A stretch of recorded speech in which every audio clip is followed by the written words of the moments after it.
On voit des véhicules électriques absolument partout, n'est-ce pas?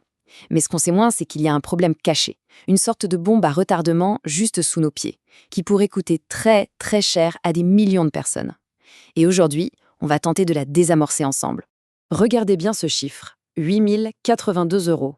Non, ce n'est pas le prix d'une voiture d'occasion. C'est une facture, une vraie, pour réparer une seule et unique batterie de véhicule électrique.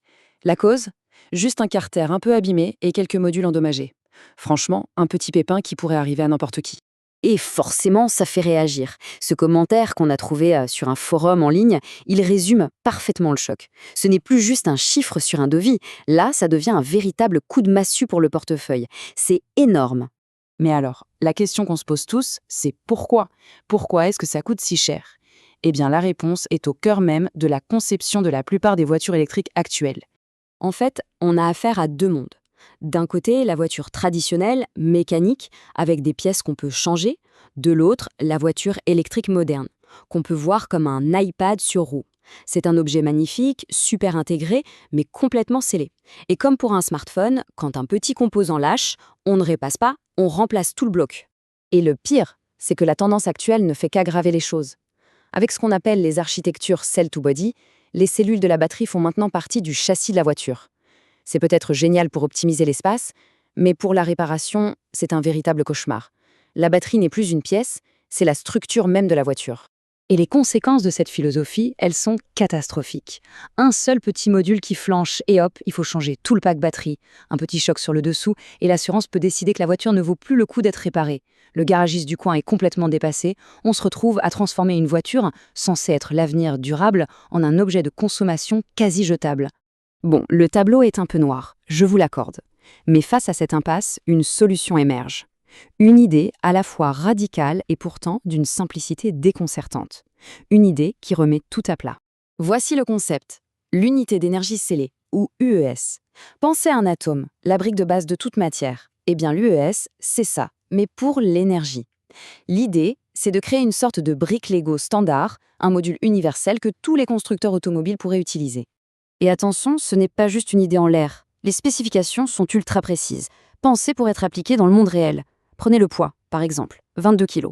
Ce n'est pas au hasard, c'est le poids maximum qu'un seul technicien peut manipuler en toute sécurité sans avoir besoin de matériel lourd. C'est du concret. Et l'impact sur la maintenance, il est juste révolutionnaire. On passe d'une facture à 8 000 euros à une intervention quasi chirurgicale. Le système détecte le module défaillant et un technicien peut venir le changer en moins de 15 minutes, c'est tout.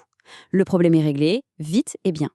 Au-delà de la réparation, cette conception modulaire s'attaque à un autre point, peut-être le plus angoissant avec les voitures électriques, le risque d'incendie. C'est la question qui hante un peu tout le monde. Comment on fait pour garantir la sécurité quand on sait qu'un emballement thermique, un incendie de batterie peut avoir des conséquences absolument dramatiques? Eh bien, la solution est d'une élégance folle. Au lieu d'essayer de contenir un feu, le système va l'isoler et l'évacuer. Ça se passe en 3 temps. D'abord, le système détecte qu'un module commence à surchauffer. Instantanément, une valve s'ouvre et connecte ce module à une sorte de pot d'échappement dédié. Et hop, tous les gaz dangereux et la fumée sont évacués à l'arrière, loin des passagers. Mais ce qui est vraiment incroyable, c'est que ce n'est pas tout. Une fois le module défectueux isolé et le danger évacué, la voiture peut continuer à rouler.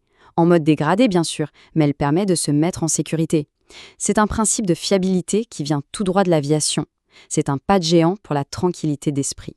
Donc on a une solution technique qui est non seulement brillante pour la réparation, mais aussi pour la sécurité. Et en fait, ça va encore plus loin. Ça ouvre la voie à une vision stratégique bien plus grande pour l'Europe entière. Cette citation, elle résume tout. L'objectif est de créer l'Airbus de la batterie. L'ambition, ce n'est pas juste de faire une meilleure batterie. C'est de fédérer toute une industrie pour créer un champion européen, un peu comme on a su le faire pour l'aviation. Parce qu'en réalité, ce standard ne crée pas juste une batterie, il crée tout un écosystème. Ça stabilise les investissements énormes dans les giga-usines. Ça fait naître un tout nouveau marché pour la réparation et la seconde vie des modules. Ça redonne du boulot aux garages de quartier, qui deviennent les nouveaux pompistes de l'électron. Et surtout, ça crée une norme de sécurité qui peut donner un avantage à l'industrie européenne. La stratégie politique derrière, elle est assez subtile. Il ne s'agit pas d'interdire les batteries scellées, Non, il s'agit plutôt de récompenser le bon modèle. Les aides de l'État, les bonus écologiques, seraient tout simplement réservés aux véhicules qui jouent le jeu de la transparence et de la réparabilité. On n'oblige pas, on incite, c'est plus malin. Finalement, tout se résume à une question de pur bon sens. Est-ce que quelqu'un accepterait aujourd'hui d'acheter une voiture à essence avec un réservoir soudé au châssis, impossible à réparer? La réponse est évidente, non. Alors, la vraie question c'est: pourquoi est-ce qu'on l'accepterait pour une batterie, le composant le plus cher et le plus important d'une voiture électrique? La réponse à cette question pourrait bien être la clé d'un avenir électrique qui soit vraiment durable.